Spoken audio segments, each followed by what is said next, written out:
sa mga ka-age ko po nandito, sa mga buhay pa po ang magulang, ito po tanong ko sa inyo. Naisipan nyo malang po ba kung kailan nyo gustong umawi sa magulang nyo? If your parents is 40 years old and above and they're still working right now, ang sarap po sabihan.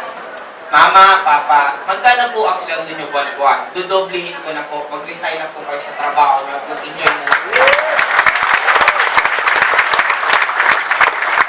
It will be useless if you have millions ang kausap mo nicho na. Hindi na ma-appreciate ng magulang mo ang pera mo kung hindi na sila buhay. Mas masarap magsabi ng I love you, mas masarap magregalo sa isang taong mararamdaman pa niya, hindi sa isang taong wala na. Ito tanong ko po sa bawat isa sa inyo, anong mas importante sa inyo? Trabaho nyo o loved ones nyo?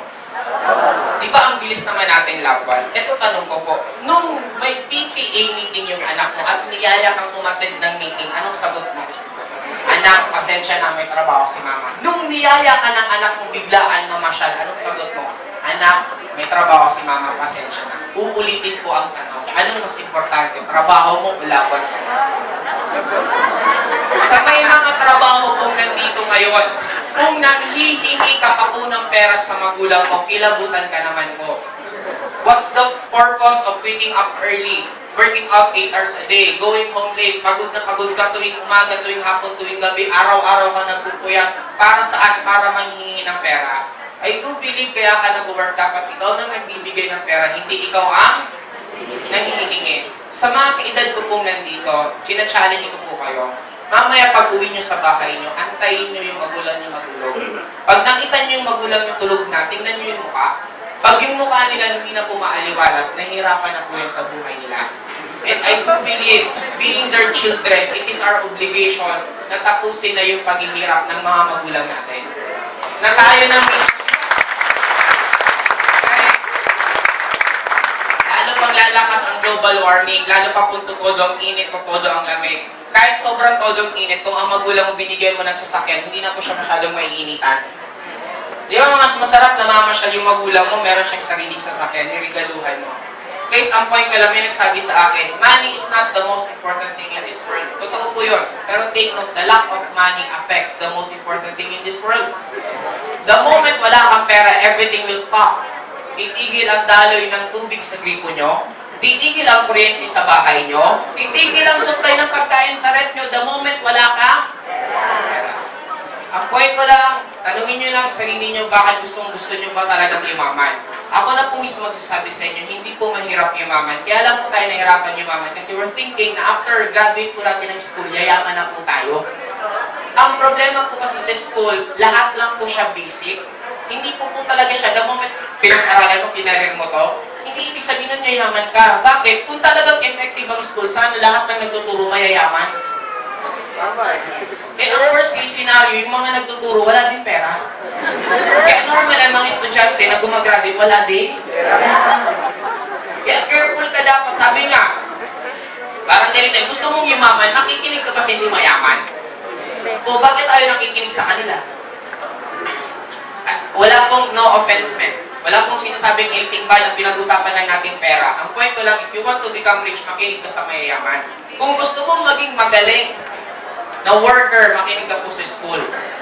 Ito po yung factory ng mga empleyado. Sad to say po. Kasi di ba, the moment gumagraduate, tingnan mo, nag-take ng business course, pagka-graduate, anong ginagawa? Nag-i-empleyado. Bakit ka mag-business course kung magtatrabaho ka? Kaya ako na nag-business course kasi di negosyo pa. Bakit ka nagtatrabaho? Guys, may famous po akong saying na nabasa.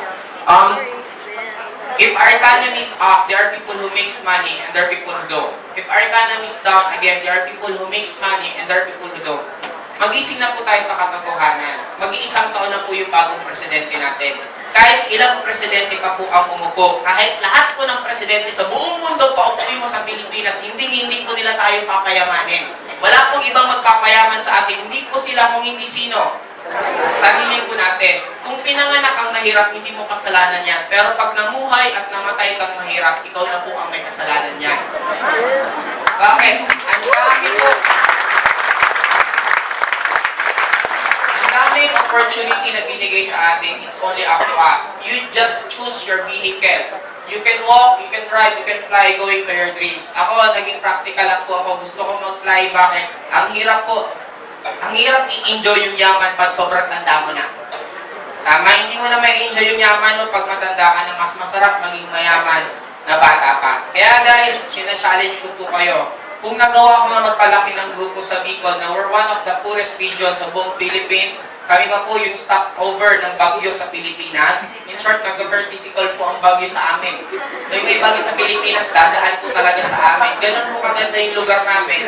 May bagyo na po, may vulkan pang pumuputok, di ba? Sinabay-sabay na lahat sa amin. Kaya lang, sabi nga, ang importante doon hindi naman sitwasyon mo eh. Kahit ano ka ba, pwede mo yung maging motivation, pwede mo yung maging hindi.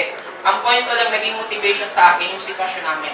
Wala pong positive doon sa amin sa networking kasi pag sinabi mong networking sa Bicol, talagang wala pong naniniwala. Pero right now, sobra pong nagbago. Na ang point ko lang, kung dito nga, imagine mo gaano maganda ng opisina niyo. Kami nagsimula, wala po kaming office. Kung nagawa namin, bakit hindi nyo kayang gawin? Lahat po tayo, anak ng Diyos, dalaw po kamay nyo, dalaw din pa ako, pareho lang po tayo. Ang difference lang siguro, sobrang taas ko lang mangarap. In short, kung yun palang diferensya natin, titaasan mo na rin pangarap mo. Huwag po kayo mangarap ng minimum.